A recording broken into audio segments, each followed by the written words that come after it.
what do we say to our children? Do we say, y'all figure it out. Don't worry. Washington's, they created 17 debt and entitlement commissions in 30 years. But the fact of the matter is they just didn't have the courage to make the decisions to allow you to have the future that you actually deserve. That Washington wouldn't even make modest entitlement program reforms in this last debate. And the president even refused to lay out a plan for fear of the next election. How can the wealthiest nation in the history of civilization fail so miserably to pay its bills? How does that happen? Well, Mr. President, let us tell you something. You cannot win the future by selling America off to foreign creditors. We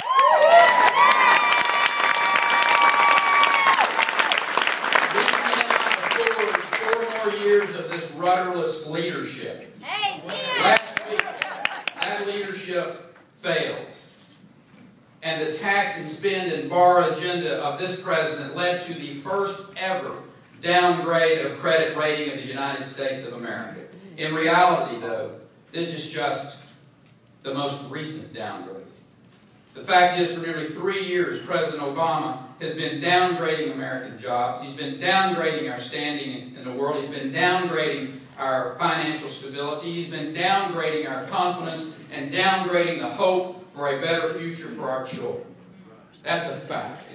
His policies are not only a threat to this economy. So are his appointees a threat.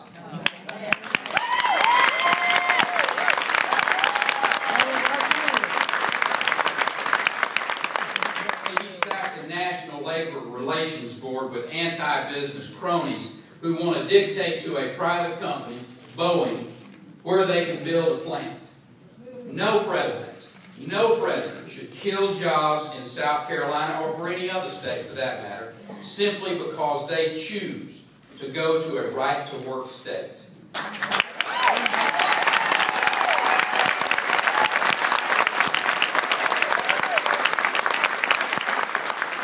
See, when the Obama administration is not stifling economic growth with over-regulation, they're achieving the same through their reckless spending. Debt is not only a threat to our economy, but also to our security. America's standing in the world is in peril, not only because of disastrous economic policies, but from the incoherent muddle that they call foreign policy. Our president has insulted our friends, and he's encouraged our enemies, thumbing his nose at traditional allies like Israel. Yes. He seeks to dictate new borders for the Middle East and the oldest democracy there, Israel, while he is an abject failure in his constitutional duty to protect our borders in the United States.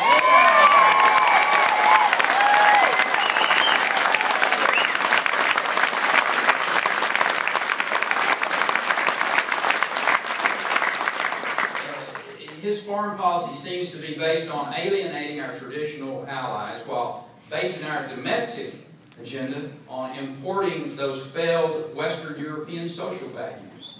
We don't need a president who apologizes for America. We need a president who protects and projects those values.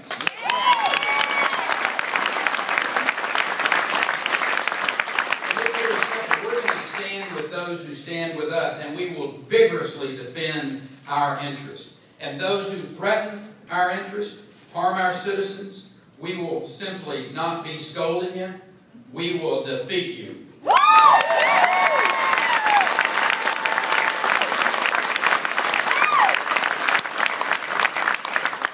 Our nation cannot, and it must not endure 4 more years of aimless foreign policy. We cannot and must not endure 4 more years of rising unemployment, rising taxes, rising debt, rising energy dependence on nations that intend us harm.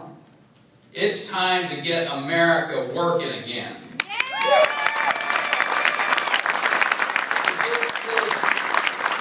get our citizens working working in good jobs and getting the government to working for the people again.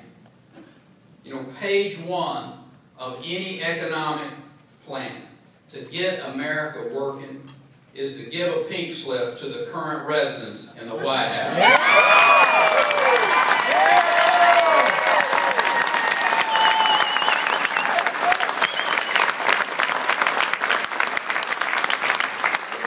We've got to get back to the basic truths of economic success. You know, as governor, I've had to deal with the consequences of this national recession. And in 2000,